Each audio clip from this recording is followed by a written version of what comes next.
Imagine a stream. It's an old stream. It's been doing its thing for a long time, and it meanders down its way. There's a stagnant pool of water off to the side, and it goes around it. A tree's fallen, it's rotting. The water channels are over the end and down around the corner. A deer wandered down and drank from the water, and then the deer got sick. It died right there, boom. And the stream keeps going. And this continues for 10 years, 20 years, as it is. Not anything inspires substantial change. And then the rain comes. It pours in a way that it hasn't rained for decades, and all of a sudden the flow in the stream is twice as strong. And the pressure increases and it moves down through past the stream bed where the stagnant pool has been. And it's enough force to stir up that water, dredge it, bring all this gunk to the surface. It starts to move the carcass and the log, and all that rot rises. And it's right in front of everyone who passes by, and it's disgusting. It looks terrible. And yet, this is the path to move that water on and out, to move this junk on and out, revealing a much bigger stream bed that can become a river. In our lives, this river is always dormant within the stream. The power of your life force is restricted by whatever you've been through that's stuck, that's rotted. And in many cases, people will go on with their lives, contending with the dead skins, the old layers of rot, and they get used to it. It becomes normal. In fact, you may not realize that this is something that stays with you. A dream you may have had to be an artist that just ossified. You never really said no, but you were never able to say yes. An early love that came to like deep fruition, and yet somehow it didn't last, and yet you weren't able to fully let it go. The pattern of these forces stays with us, and unless something specific happens to change you, you can die with this stagnancy. It is a great passion of mine to share with others the practice of sacred chant, also known as ecstatic chant, because it brings on a sense of joy and euphoria for those who practice it, as it works on us vibrationally with the power of sound. So, yeah.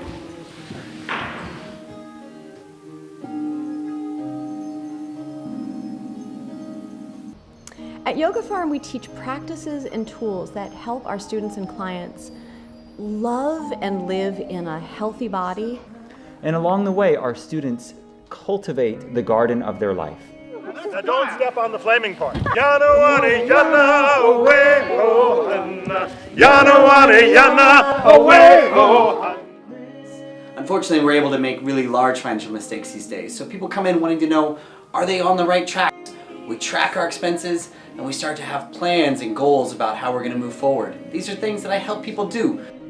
Everything is energy. Your body, your thoughts, and every spiritual resonance that exists in and around you is a vibrating wave of light.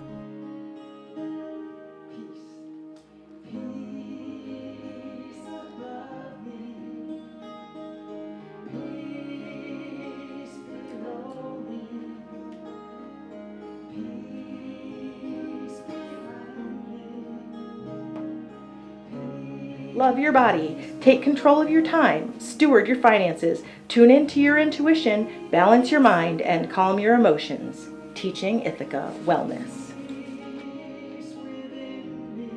The deeper challenge to living well is that embracing a deep dream, going for a new relationship or a new career, is what makes rain in our lives. The rain of love, the rain of life that pours down when you embrace something amazing. Semi-consciously, people are aware that if you really go for it, if you really go after that back burner pipe dream that you've had, it's gonna rain.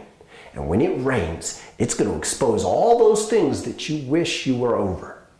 The work of this practice Wildflowerfire, is to help you contend with those dead skins, that stagnant water, and the rot that makes a dam in your life, to help you identify where the most significant stuck places are and how can you move them, how can you shift them as gracefully as possible before you're contending with a torrent. And as a result, you can be ready. When it does rain, when you call the rain, when you learn your own rain dance by pursuing your dreams, let's dredge. Let's pull that log out on purpose. This metaphor has very practical applications. Your heart, when your heart has been broken, it carries that resonance. We can go into it and help you shift it. Your neck, your throat, the lodge of communication. If you've ever been suffocated, if you've ever had your voice trapped or blocked or attacked, the remnants of that pattern are here. They're alive within you.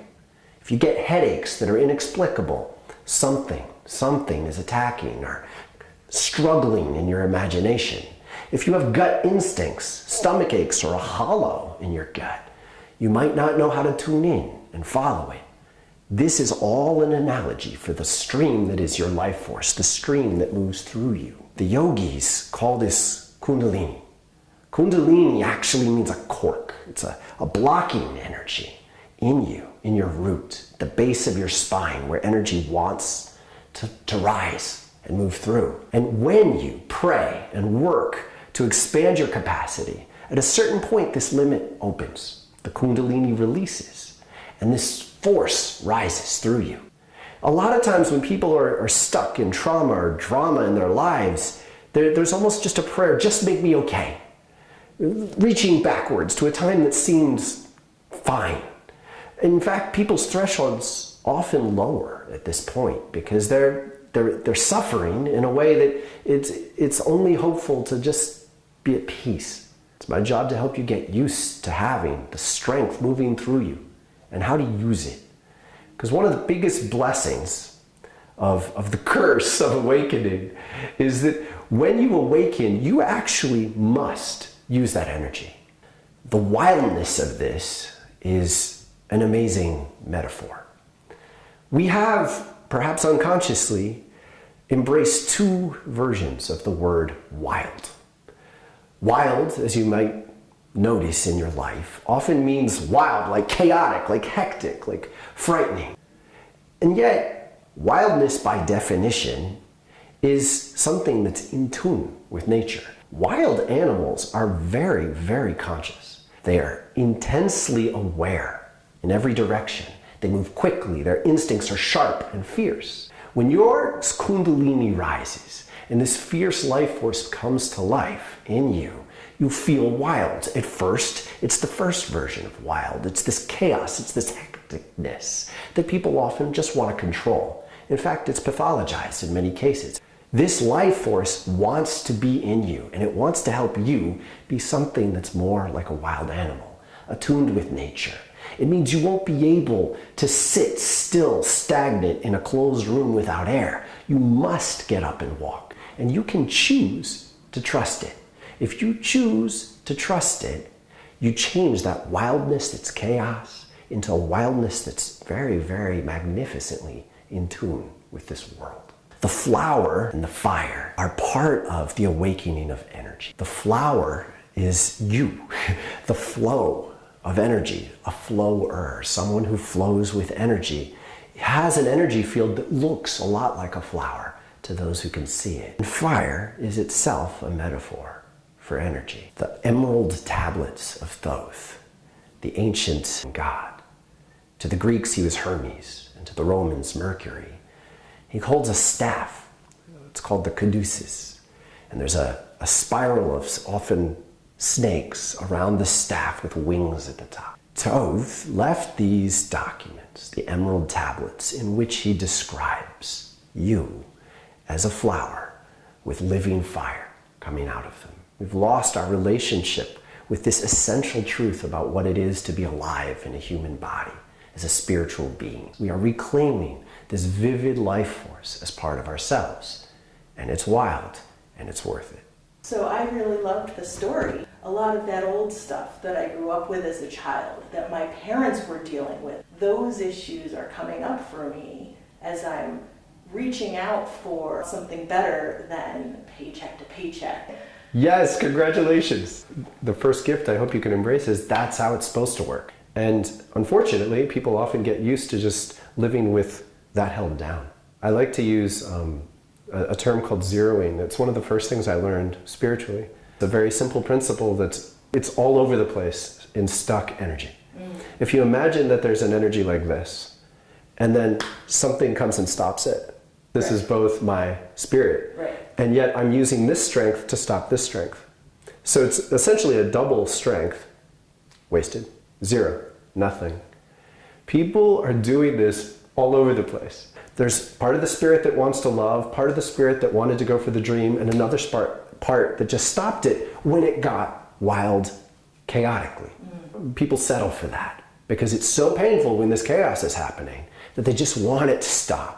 Well, it's quite a risk to say, I don't want to go to work for my living wage. I want to be an artist. I want to travel. I want to help people. And you feel called to that, it sounds like. And so it's learning to embrace a trust that calling is literal. There's something at the other end calling you, a very conscious force. In fact, it's almost terrifying to embrace that force is more conscious than you are. Attunement, you're listening for this calling, really as a priority. Learn to trust that. You get patience too. You get to say, whoa, a little much, slow down. There's a lot of nuance to this process. If you let your logical mind take over too much, fear takes over too much. It's not expected of a middle-aged person to go have a bunch of fun. And if you do, you're having a midlife crisis. Well, and that's what it is. But unfortunately, the fact that midlife crises have become normal is mostly because it's become normal to repress your truth. My experience has become what I have to share, and I wouldn't encourage everyone to do what I did. It was a bit of an extreme version. But I spent 9 years traveling without a home of my own. Now, I often had a roof to stay in, but it was very rarely dependable, and the timing was extremely spiritual. But I think there are a lot of levels of how deep you could go with these things, and there's no real should to it. By the third year, I just gave up on vehicles. I had 5 vehicles lost. And after 5 vehicles disappeared one way or another, it starts to become clear that the world didn't want me to have a vehicle. So but the amazing things can happen when you don't have a vehicle. It takes off a huge amount of pressure. And often the result is you just have to be willing to wait. There are always rides. There are always magical people who want to give you rides. There's a give and take. I had a point in which my car was stolen with all my stuff in it. And at that point, it was one of many just sort of bifurcations. I got a choice. I fell asleep under a tree. When I woke up, I had a very clear vision to go to a mountain, a particular mountain that I'd heard of. And I knew, it was just a knowingness, don't go tell the cops. And I knew this vibrancy, I'd lose it if I didn't go with it. So I just started walking. I was like 1,000 miles away. I was in the middle of California. It was in Northern California. I just started walking. Eventually someone else offered me a ride. And I took a break at a certain point and breathed. It's starting to work because I got 2 rides now, but from kind people who gave me food. So I'm like, I pray to get there in good form. I started up in the ante a little, and I ended up meeting the 3rd ride took me to a Native American festival where we did sweat lodges, and I swam in this river, and I cleansed myself, and I got to sing and meet a lot of friends, and I told them my story. I was given pants and a sleeping bag, and all of a sudden I started to have all the things I needed. It was a warm sleeping bag. So my fear started to go down. And then I bumped into a guy, and he's like, oh, you just hitchhiked here, huh? Let me tell you something about hitchhiking. All you have to do is calm down, sit still, and when you're kind of clear, someone who looks like you will show up and give you a ride. I was like, what? And it absolutely remained true for all the years after that it was my job to clear myself. So the resonance I put out into the world was reasonable. So I wasn't going to be a burden on whoever picked me up. And I wouldn't attract some drama, someone who would do me ill. And as long as I could be a blessing, Again and again and again, the son of a professor from my college, someone who was going to the same protest I was going to, someone who was going to the same house I was going to. Just again and again, the right people picked me up. Because you asked. And it's so joyful. It's so free. This idiom of because you asked has been a part of my life in fundraising and working with non-for-profit. 80% of the people who are going to give money to a cause, to an organization, anything, venture capitalists. If you ask them, why did you give this money? Why did you back this new startup? Why? Because they asked. Welcome to a session. The way this works is fairly elegant, if I do say so myself. Different levels of our being interact with each other. As if we think about mind, think about spirit, and think about body. And imagine that all three of these are functioning on different frequencies. Those three ranges of energy influence each other. If you meditate and develop an extremely crisp vibration, that'll shift your thoughts, which will in turn shift your body. If you think a lot really clearly about something, it will influence material reality. I'm identifying in you where stress is, where are opportunities, where's an openness, where's a strength, and what other centers relate to that strength. And then I can ask you questions and work energetically on you, and then suggest or encourage you to do exercises that focus on 1 or 3 centers, and that will be the best medicine for you, if we've identified things well. So we're going to do a sequence of exercises that's essentially a little piece of energetic music. It's right along the surface of the body at various points that we have the capacity to most directly influence our energy centers. There's a lot of different names for energy centers. So draw a circle around the area where you feel the tension and just shift your stance. Shift your tucking the tailbone so that you can sense your back at the same level. Broaden your stance and feel this wide angle. Next inhale, raise your arms up into a star. Draw the shoulder blades towards the spine. Emphasize the exhale.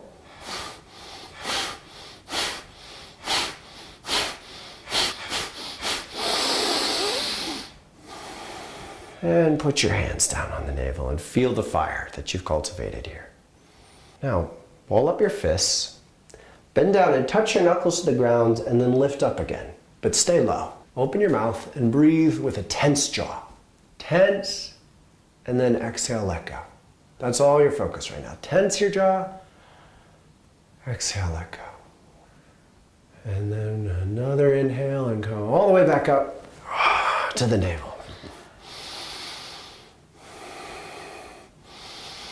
Breathe into the navel, empower the fire there. And put your hands down on the navel. And that's it. You've just done a stabilizing routine on the navel. Your job is to relax, feel gravity, feel your breath, and connect your breath with any tension you feel in the earth. So you're sensing that pull down, and you're relaxing yourself into the trust that you're held. So when I hold my hand over you, I'm maintaining the intention to allow Reiki, which is a Japanese Christian word that means the Holy Spirit. I'm allowing Reiki to move through me for you. The principle behind the art of Reiki is that what you need is known to Divine Spirit. I'm just a vessel, so this isn't my own energy, it's life force that moves through me. And that can be very important because it is possible to use your own energy with people, and it's much more complicated when you do. So I tune in to the resonance here, and I get intuitions. Sometimes there's visuals with them that I then work to confirm with you whether I'm picking up on something accurate. Would it be fair to suggest that you're, on a certain level, afraid of your own strength? Like you might hurt people with your growl kind of deal. I never really thought about it that way. It's powerful information. There is a sense that part of you is like really pushing, and part of you is trying to restrain at the same time. Now you can understand how that's, with a car, it's pretty direct, that's wasted energy. You'd rather be accelerating less and not have to brake at all. But spiritually, this is a mistake people make all the time, where part of their personality is really pushing for something, and another part of them, almost from a, an unconscious level, is saying, no, too much, too much. And that's where the account is. You know how you have different lines in your bank account? Yeah, right. That your chin is where you put just plain old trust. Trust for the future. And then you let that be a prayer. That this life is going to guide you. And that as you complete the projects that are in front of your face, that may well open up space for something more amazing to happen. Great. Good job. Thank you. Good job. You're welcome. And that's a simple session. Excellent. Thank you. Yeah. One of my teachers told a story about an angel. There was a guy praying for change in his life, and he said, please, I want my life to change. I'm ready. Show me what I can be. Show me my greatest potential. And the angel said, yeah, that sounds great. What? Oh, yeah. Click. Goes off and listens to someone else.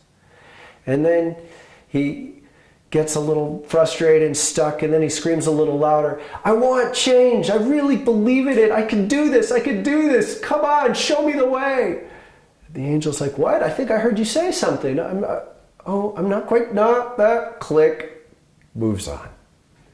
Finally, the guy's just completely, totally flustered, and he's ready. He's sure he's ready. So he screams, show me the way! I'm ready! Show me how!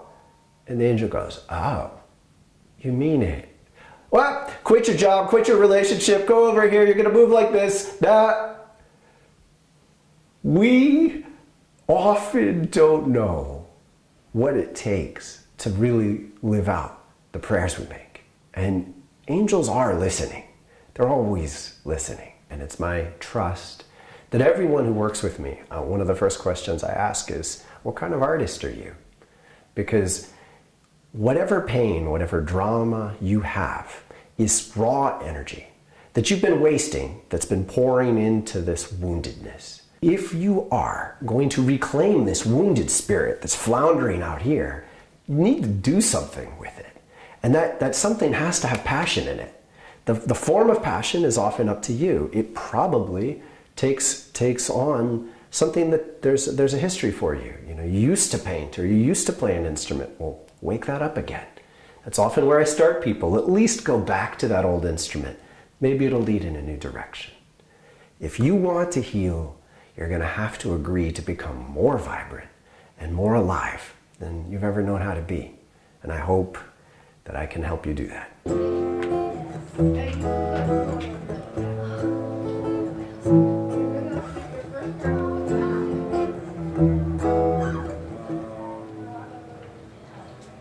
As times progress, I notice more and a little less of what we are to become. And in this witness, I am blessed by the deepness and grace of who we truly are. And in this tidal wave, I'm born to recognize the subtlety ensconced within my heart. Channel all the rages that we've held aside. Let's guide them to share, to impart.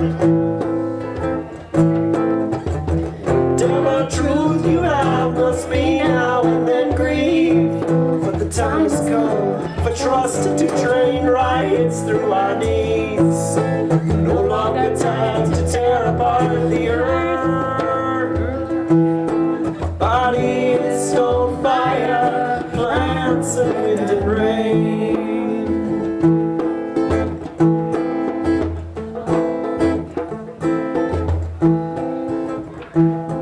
Body is stone fire.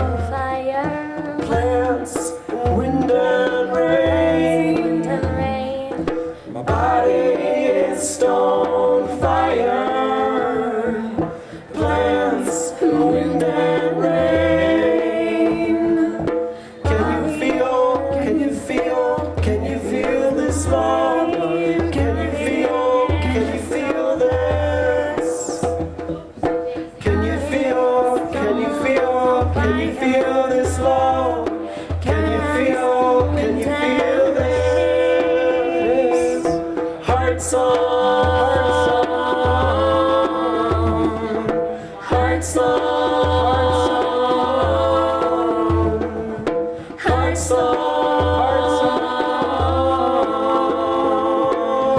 song, heart song.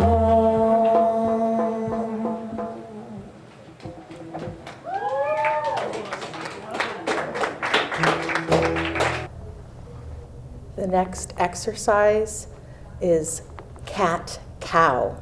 You want to make sure that your knees and your ankles are in a nice straight plane from your hips, ankles and your knees at 90-degree angles. Place the palms of your hands on the top of your thighs. As you inhale, have a slight back bend and look up at the ceiling. And as you exhale, round your back over and look at the floor.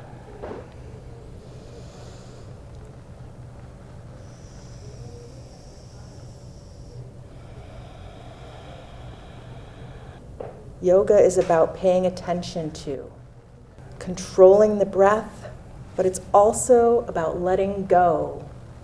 Allow and accept what is to be and connect fully to what is right now. Voices and hearts come to sing together.